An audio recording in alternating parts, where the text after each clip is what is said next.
Assalamualaikum warahmatullahi wabarakatuh. Saya Sintur Haliza, perwakilan dari kelompok 3. Saya di sini ingin mempresentasikan tentang analisa media dengan teori dasar komunikasi massa. Pertama, saya di sini akan membahas latar belakang dari masalah. Tayangan berita, film porno, dan games online, dan akses-akses menggunakan internet tanpa pengawasan orang tua menjadi salah satu faktor tingginya kekerasan maupun pelecehan seksual. Ketika tayangan berita-berita kekerasan terpapar di televisi dan disaksikan oleh anak-anak tanpa pengawasan orang tua, itu bisa menjadi salah satu yang merubah perilaku sikap anak-anak tersebut dan bisa dijadikan contoh sebagai daya tarik mereka sendiri. Media massa tidak bisa lepas sepenuhnya dari adagium yang hingga saat ini masih dijadikan rujukan oleh berbagai media massa, bahwa bad news is good news. Berita kekerasan memiliki kekuatan magnetik yang sangat besar bagi para pencari berita, sehingga wartawan cenderung vulgar dalam memberitakan untuk sensasi dalam persaingan pers di industri penyiaran berita. Gencarnya tayangan berita kekerasan dikhawatirkan menyebabkan perilaku meniru, mengintimidasi di kalangan masyarakat luas, khususnya perilaku anak-anak yang kondisi kejiwaannya masih stabil.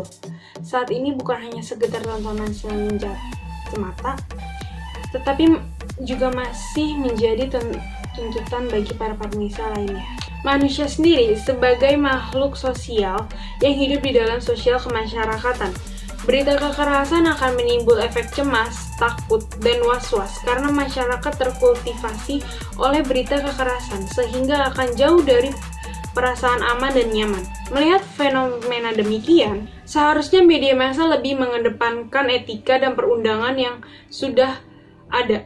Undang-Undang Penyiaran Nomor 23 Tahun 2002 dan standar etika jurnalisme itu sendiri. Bukan hanya sekedar etika jurnalisme, aspek-aspek norma semestinya juga menjadi salah satu pagar kontrol bagi pencari dan penyaji berita, khususnya media televisi. Berita kekerasan di televisi tidak bisa dipungkiri lagi. Jika melihat intensitas keseringan munculnya tayangan berita kekerasan di media televisi, memberikan tekanan dan kekhawatiran bagi para orang tua, pemerhati media, dan para praktisi pendidikan. Berdasarkan perspektif kultivasi yang dikemukakan oleh gubernur terkait tayangan berita kekerasan di media televisi, misalnya berita kasus sodomi yang dilakukan oleh Maskur, warga Pancoran, berita kasus penyekapan 5 orang anak oleh orang tuanya, berita kasus kekerasan sesama anak yang terjadi di Kebayoran Lama pada 18 Agustus 2015 dan mengakibatkan Amelia meninggal karena dianiaya oleh temannya sendiri. Setelah dilakukan penelitian dan dikonfirmasi di lapangan, ternyata hampir semua pelaku terpenuhi oleh tontonan televisi. Hal ini terjadi karena intensitas pengulangan siaran berita yang menampilkan dan menggambarkan adegan-adegan kekerasan secara berulang-ulang akan membentuk pola penanaman realitas. Pada proses ini, bagi para penonton yang pernah mengalami atau melihat kekerasan serupa, maka tingkat kecemasan semakin berlipat.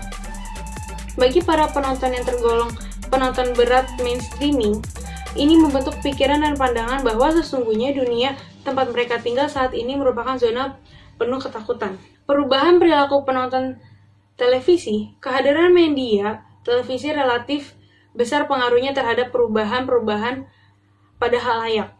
Berita kekerasan di media televisi dengan begitu mudah bisa mendikte para penonton berpikir. Secara tidak langsung penonton perlahan sudah diarahkan oleh kontrisi berita yang disajikan. Ketika penonton sudah terpikat oleh tayangan berita tersebut, maka dengan sendirinya penonton akan menjadi pengikut setia. Dalam hal ini mengikuti produk siaran berita kekerasan. Teori yang pertama, teori kultivasi. Pengertian dari teori kultivasi dari beberapa proyek penelitian skala besar berjudul indikator budaya. Indikator ini memiliki tujuan untuk mengidentifikasi efek televisi pada pemirsa.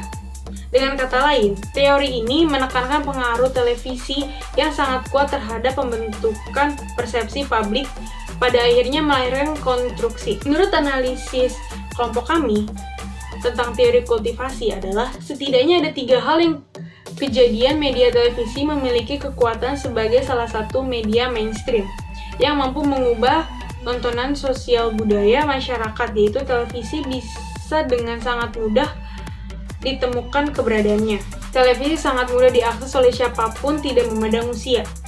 Sifat televisi yang begitu koheren melalui program siarannya mampu mengirimkan pesan-pesan secara serentak tanpa dibatasi ruang dan waktu. Lalu yang kedua, ada teori agenda setting. Pengertiannya bahwa media massa memang memiliki kekuatan untuk mempengaruhi, bahkan membentuk pola pikir audiens yang terkena terpaan informasinya. Menurut analisa kelompok kami tentang teori agenda setting ialah contoh yang paling nyata adalah tayangan berita di televisi. Ketika marak kasus kekerasan, masyarakat menerima informasi tersebut sebagai gambaran dari realitas yang terjadi sesungguhnya, meski sebenarnya mereka tidak mengalami langsung.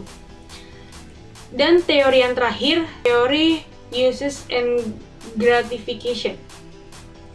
Pengertiannya, model ini tidak tertarik pada apa yang dilakukan oleh media pada diri seseorang, tetapi ia tertarik apa yang dilakukan orang terhadap media. Khalayak dianggap secara aktif menggunakan media untuk memenuhi kebutuhannya.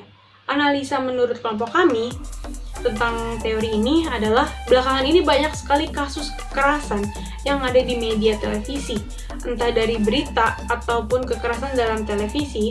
Terlepas dari kasus tersebut, tentunya individu sebagai penerima pesan dari media massa akan mencari informasi tentang kasus tersebut, sehingga individu bisa memutuskan sendiri mana yang benar dan mana yang salah. Baik, setelah ini saya akan memberikan kesimpulan dari presentasi yang telah dibikin oleh teman-teman saya dan dipresentasikan oleh saya. Kesimpulannya, menurut kami, pengguna media menjadi bagian yang aktif dalam proses komunikasi yang terjadi serta berorientasi pada tujuan dalam media yang digunakannya. Lalu, kebutuhan khalayak yang berkaitan dengan media yaitu meliputi kebutuhan kognitif, kebutuhan afektif, kepribadian secara integratif, dan kebutuhan pelepasan ketegangannya. Baik, cukup sekian presentasi yang bisa saya sampaikan. Saya di sini hanya sebagai perwakilan dari teman-teman saya untuk menyampaikan presentasi ini. Jika ada kata yang salah, mohon dimaafkan. Wassalamualaikum warahmatullahi wabarakatuh.